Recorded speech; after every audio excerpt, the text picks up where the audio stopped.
Hello மக்களே, welcome to Rajesh YouTube channel. ரொம்ப நாள் ஆச்சு வீடியோ போட்டு, கொஞ்சம் வேலை ஒர்க் இஷ்யூ, அதனால தான் வீடியோ போட முடியாமல் போச்சு. இன்றைக்கி வந்து ஒரு சூப்பரான ஒரு சட்னி வீடியோ தான் நான் போட்டிருக்கிறேன். டிஃப்ரெண்ட்டாக இது வரைக்கும் செஞ்சுருக்காங்களான்னு தெரியல, நான் இன்றைக்கி தான் ட்ரை பண்ணிருக்கேன். சூப்பராக வந்துருக்குது சட்னி. அது என்ன அப்படின்னா வாழை இலை சட்னி. சொல்லி நிறுத்துக்கலடா, அவன் நிறுத்துற லூசுக்கு மட்டும் வந்துட்டே நிறுத்துற அவனை எதுக்குடா வரீங்களா? வாழை இலையை வந்து நம்ம சாப்பிட்றதுக்கு, கிளி புரோட்டா போடுறதுக்கு, படையல் பண்ணுறதுக்கு, இது மாதிரி இதுக்கு தான் யூஸ் பண்ணியிருப்போம். பட் அதை வந்து நம்ம இன்றைக்கி வந்து சாப்பிடவே போகிறோம். சட்னி அரைச்சி சூப்பராக வரும். நம்பிக்கையோடு நான் செஞ்சுருக்கிறேன். செம்மையாக வந்திருக்குது. நல்லா காரசாரமாக, நல்லா வந்து இட்லிக்கு சட்னிக்கு சூப்பராக இருக்குது. இன்றைக்கி எங்கள் வீட்டில் இட்லிக்கு அந்த சட்னி தான் வச்சுருக்குறோம். வாங்க வீடியோக்குள்ளே போகலாம். அதுக்கு முன்னாடி அந்த சட்னி உங்களுக்கு காமிக்கணும் இல்லையா, வாங்க. டடா, இதான் மக்களே அந்த சட்னி. தெரியுதுங்களா, பச்சை கலரில் ஃபோக்கஸ் கொடுக்கல. இந்த பச்சை கலரில் இருக்கவங்க அதான் வந்து வாழை இலை சட்னி. எதுக்கும் இது நல்லா வரல அப்படின்னா என்னடா பண்ணுறதுன்னு சொல்லிட்டு அட்வான்ஸாக ஒரு தக்காளி சட்னி செஞ்சு வச்சுட்டேன். பட் வந்து நான் எதிர்பார்த்ததை விட ரிசல்ட் வந்து பயங்கரமாகவே இருக்குது. நல்லா டேஸ்ட்டாக, நல்லா காரமாக, சூப்பராக இருக்குது இட்லிக்கு. வாங்க இப்போ வீடியோக்குள்ளே போகலாம், எப்படி செய்கிறதுன்னு பார்க்கலாம். அப்புறம் வந்து நம்ம சேனலை சப்ஸ்கிரைப் பண்ணாதவங்க சப்ஸ்கிரைப் பண்ணிக்கோங்க, அந்த பெல் ஐக்கானை கிளிக் பண்ணிக்கோங்க. அப்போ தான் நான் போடுற வீடியோஸ் வந்து உங்களுக்கு ரீச் பண்ணும். ப்ளீஸ் உங்கள் வீட்டில் ஒருத்தன் யூடியூப் சேனல் ஆரம்பித்தா எப்படி சப்போர்ட் பண்ணுவீங்களோ அந்த மாதிரி நினச்சி சப்போர்ட் பண்ணுங்கள். அண்ணனா, தம்பியா, மகனா, எதுவாக எப்படி நினைக்கிறீங்களோ நினச்சி ஒரு சப்போர்ட் பண்ணி விடுங்க. அப்புறம் வந்து உங்கள் ஃப்ரெண்ட்ஸுகளுக்கு ஷேர் பண்ணுங்கள். நீங்களும் வீட்டில் ட்ரை பண்ணி பாருங்கள், சரிங்களா? நான் சட்னி ஆல்ரெடி டேஸ்ட் பார்த்துட்டேன், சூப்பராக இருக்குது. அதனால் வந்து கண்டிப்பாக நீங்கள் வீட்டில் ட்ரை பண்ணலாம். நான் இப்போ சொல்லியிருக்கிற மெத்தட்லேயே ட்ரை பண்ணுங்கள், சூப்பராக வரும், எல்லாருக்குமே பிடிக்கும். நீங்கள் சொல்லாமல் இது வந்து வாழை இலை சட்னின்னு யாருக்கும் தெரியாது. நீங்கள் சொன்னீங்கன்னா, வாயை திறந்து சொன்னீங்கன்னா மட்டும்தான். மற்றபடி அவங்க வந்து கொத்தமல்லி சட்னியோ இல்லை புதினா சட்னி அந்த மாதிரி தான் நினச்சிக்குவாங்களே ஒழிய வாழை இலை சட்னின்னு நம்பவே மாட்டாங்க, சரிங்களா? நீங்களாக சொல்கிற வரைக்கும், ஓகேங்களா? சொன்னீங்கன்னா உங்கள்கிட்டே ரெசிபி கேட்பாங்க, எப்படி செஞ்சீங்க சொல்லுங்கள் அப்படின்ட்டு. அந்த அளவுக்கு சூப்பர் டேஸ்ட்டில் இருக்குது. வாங்க இப்போ வீடியோக்குள்ளே போகலாம். இப்போ அடுப்பு பற்ற வச்சுக்கலாம். அடுப்பு பற்ற வச்சு ஒரு கடாயை வச்சுக்கலாம். வச்சுட்டு ஒரு 2 ஸ்பூன் அளவுக்கு நல்லெண்ணெய் சேர்த்துக்கிறேன். எண்ணெய் சூடாகட்டும். எண்ணெய் சூடாக ஆரம்பிச்சிருச்சு. இப்போ 1 ஸ்பூன் அளவுக்கு உளுந்து அதை சேர்த்துக்கலாம். சேர்த்துட்டு லைட்டாக இது வந்து ஃப்ரை ஆகட்டும். உளுந்து ஃப்ரை ஆக ஆரம்பிச்சிருச்சு. இப்போ நறுக்கி வச்சுருக்கிற சின்ன வெங்காயத்தை சேர்த்துக்கலாம். நான் வந்து ஒரு 2 கைப்பிடி, என் கைக்கு 2 கைப்பிடி அளவுக்கு சின்ன வெங்காயம் வச்சுருக்கிறேன். அதை சேர்த்துக்கலாம். அதுக்கடுத்து ஒரு 7 பல்லு நாட்டு பூண்டு எடுத்து வச்சுருக்கிறேன், அதை சேர்த்துக்கிறேன். இது வெங்காயம் ஓரளவுக்கு வதங்கிடுச்சு. இப்போ வந்து நான் காரத்துக்கு 3 பச்சை மிளகா சேர்த்துக்கிறேன். இந்த மிளகா காரமாக இருக்கிறதுனால நான் 3 மட்டும் சேர்த்துக்கிறேன். சேர்த்துட்டு நல்லா வதக்கி விடுங்க.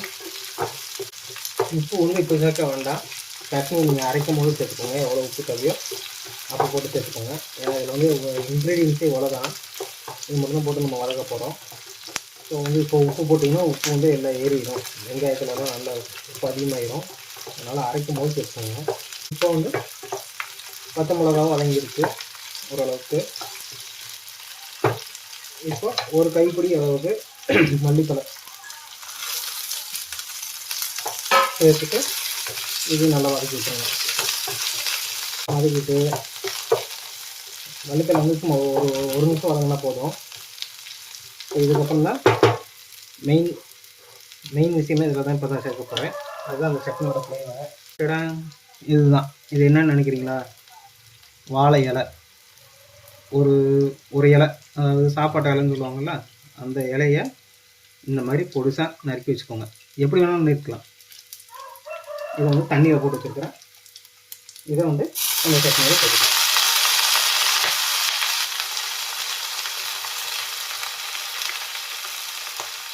வாழை இலையில் வந்து சட்னி செய்வாரா சேர்த்துங்கன்னா செஞ்சு பார்க்குறேன், ஓகேவா? செய்யுங்கன்னு சொல்லலை, நான் செஞ்சு பார்க்குறேன். அதாவது இது வந்து ஃபுல்லாக வதங்கக்கூடாது. வதங்குச்சுன்னா அது கலர்ஸ் எல்லாம் மாறிடும். சும்மா இந்த அப்படியே லைட்டாக ஒரு 2 நிமிஷம், ஒரு 3 நிமிஷத்துக்கு மல்லித்தலை எப்படி வதக்குவீங்களோ அந்த மாதிரி இது வந்து அப்படியே வதக்கி விடுங்க. ஏன்னா அப்போ தான் இதில் இருக்கிற அந்த தோர்ப்பு தன்மை வந்து போகும். அப்புறம் சட்னி வந்து நல்லாயிருக்கும். இதுக்கப்புறம் ஆப்ஷன் வந்து என்னென்னா, நீங்கள் தக்காளி சேர்க்குறதுனா சேர்க்கலாம். தக்காளி சேர்த்திங்கன்னா சட்னியோட கலர் மாறும். அப்புறம் வந்து தேங்காய் சேர்க்குறதுனாலும் சேர்க்கலாம். தேங்காய் சேர்த்திங்கன்னா கொஞ்சம் ஸ்வீட்னஸாக இருக்கும். நான் அதெல்லாம் சேர்க்க போகிறதில்ல, தேங்காயெல்லாம் எதுவும் சேர்க்க போகிறதில்ல. சும்மா அப்படியே போட்டு காரமாக வைக்கலான்னு இருக்கிறேன். ஆனால் கண்டிப்பாக வந்து புளி சேர்த்துக்கோங்க, அப்போ தான் ரொம்ப நேரம் ஆனாலும் கெட்டு போகாது. இட்லிக்கு தோசைக்கெல்லாம் வந்து சட்னியாக வச்சு சாப்பிட்லாம். சாதத்துக்கு துவையல் மாதிரி வச்சு சூடான சாப்பாட்டில் போட்டு கொஞ்சம் குறன்னு அரைச்சி நல்லா காரமாக வச்சு லைட்டாக நல்லெண்ணெய் ஊற்றி சாப்பிட்டிங்கன்னா சூப்பராக இருக்கும். இப்போ வந்து வாழையில் வந்து ஓரளவுக்கு வதங்க ஆரம்பிச்சிருச்சு. இப்போ வந்து அடுப்பு சிம்மில் வச்சுக்கோங்க. வச்சு கொஞ்சம் நேரம் அப்படியே விட்டுருங்க. லைட்டாக அந்த வதங்கி வரட்ட இலை வந்து லைட்டாக வதங்கட்டும். ஏன்னா அதில் இன்னும் கொஞ்சம் துவர்ப்பு தன்மை இருக்கும் இல்லையா, உள்ளே போகணும். அதனால வதக்கி விட்டுருங்க அப்படியே. இப்போ வந்து லைட்டாக உப்பு சேர்த்துக்கிறேன். நான் ஒரு 1/4 ஸ்பூன் அளவுக்கு உப்பு சேர்த்துக்கிறேன். சேர்த்து நல்லா கரைச்சி விட்டுருங்க. இப்போ கடைசி இறக்குற ஸ்டேஜ் வந்துருக்கு. இறக்குற ஸ்டேஜில் சும்மா ஒரு சின்ன புளி சேர்த்துக்கோங்க. புளி சேர்த்து இதோட நல்லா அப்படியே ஃப்ரை பண்ணி விட்டுருங்க. இப்போ தான் வந்து புளி வந்து அரைக்கும் போது நல்லாயிருக்கும். அவ்வளோதான், அடுப்பை ஆஃப் பண்ணி இது வந்து நல்லா ஆற விட்டுருங்க. ஆற விட்டு மிக்ஸி ஜாரில் அரைச்சி எடுத்துக்கலாம். எப்பயும் போல் சட்னி எப்படி அரைப்பீங்களோ அந்த மாதிரி நல்லா அரைச்சி எடுத்துக்கோங்க. கருவேப்பிலையும் சேர்க்கலாம், என்ன சேர்த்துக்கோங்க, நீங்கள் ஆப்ஷன் தான். ஓகே, இது மிக்ஸி ஜாருக்கு மாற்றி சட்னி அரைச்சிக்கலாம். ஓகே, இப்போ சட்னி அரைச்சாச்சு. இப்போ வந்து ஒரு வேறு பாத்திரத்துக்கு மாற்றிடலாம். பாருங்கள், சூப்பராக இருக்குது. இதை பார்த்தா வாழை இலை சட்னின்னு சொன்னால் யாருமே நம்ப மாட்டாங்க. புதினா சட்னி இல்லை மல்லி சட்னின்னு தான் நினைப்பாங்க. டேஸ்ட் பார்த்தா மட்டும்தான் உங்களுக்கு தெரியும். அதுலேயும் நீங்கள் சொன்னால் மட்டும்தான் தெரியும். இதை வந்து இதுக்கு மாற்றிடலாம். நல்லா இந்த அளவுக்கு நல்லா பேஸ்ட்டாக அரைச்சிருங்க. அப்போ தான் சட்னி வந்து சூப்பராக இருக்கும் சாப்பிட்றதுக்கு. பாருங்கள், இப்போ இந்த மிக்ஸி ஜாரை கழுவி சட்னிக்கு தேவையான அளவுக்கு தண்ணி சேர்த்துக்கலாம். இன்னும் கொஞ்சம் தண்ணி சேர்த்துக்கிறேன். நம்ம உளுந்த பருப்பு கொஞ்சம் அதிகமாக சேர்த்திங்கன்னா சட்னி வந்து எவ்வளோ தண்ணி ஊற்றினாலும் நல்லா திக்காக இருக்கும். பாருங்கள், இப்போ நான் ஒரு 1.5 டம்ளர் தண்ணி ஊற்றிருக்கிறேன். அப்போ பாருங்கள் சட்னி இருக்கும் எவ்வளோ திக்காக இருக்குன்ட்டு. ஸோ நான் இன்னும் கொஞ்சம் சேர்த்துக்கிறேன். ஒரு 2 டம்ளர் தண்ணி ஊற்றிருக்கேன். ஓகே, இப்போ சட்னி தயார். இதுக்கு வந்து ஒரு தாளிப்பு போட்டுடலாம். கடுகு பொரிய ஆரம்பிச்சிருச்சு. இப்போ பெருங்காயத்தூள் சேர்த்துக்கலாம். சட்னி கண்டிப்பாக பெருங்காயத்தூள் போட்டு தாளிங்க. அது இது வாழை இலை வேறு போட்டுருக்கிறேன், கொஞ்சம் நிறையாவே போட்டுக்கோங்க. இப்போ நான் ஒரு 3 வரமிளகா எடுத்துருக்கிறேன், அதையும் இதில் சேர்த்துக்கலாம். சேர்த்துட்டு ஃப்ரை ஆகும் போதே 2 இனுக்கு கருவேப்பிலை.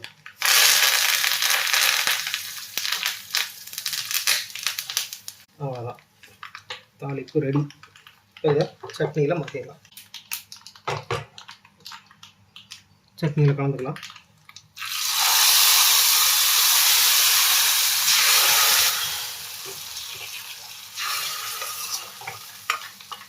நல்லா இப்படி மிக்ஸ் பண்ணி விட்டுருவேன். இந்த இது வரமிளகாவோட காரம் எல்லாம் சட்னியில் நல்லா இறங்கட்டும்.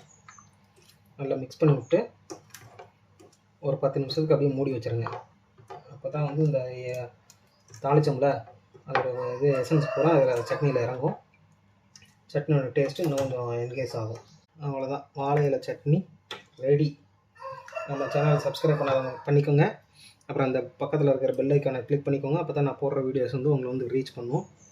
அப்புறம் வந்துட்டு அந்த மாதிரி போடுற வீடியோஸ் வந்து பிடிச்சிருந்துச்சுன்னா லைக் பண்ணுங்கள். அப்புறம் அது உங்கள் ஃப்ரெண்ட்ஸுகளுக்கு சொல்லணும்னு நினச்சிங்கன்னா ஷேர் பண்ணுங்கள்.